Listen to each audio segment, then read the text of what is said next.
Corporal punishments వల్ల పిల్లల మరణాలు రెగ్యులర్‌గా మనం పేపర్‌లో చూస్తున్నాం.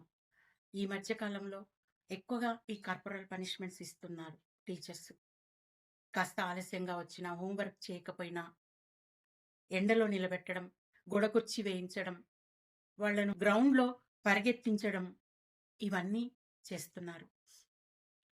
పిల్లల కోసం కొన్ని ప్రత్యేక చట్టాలను ఏర్పాటు చేసింది భారత రాజ్యాంగం.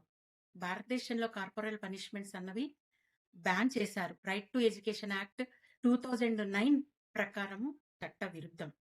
కానీ రీసెంట్‌గా 14థ్ నవంబర్ సెలబ్రేషన్స్‌లో 2 సంవత్సరాల బాలిక స్కూలుకు 10 నిమిషాలు ఆలస్యంగా వచ్చిందని మహారాష్ట్ర స్టేట్‌లో హనుమంత్ విద్యా మందిర్ స్కూల్‌లో టీచరు ఆ అమ్మాయికి 100 గుంజళ్ళు తీయమని చెప్పింది.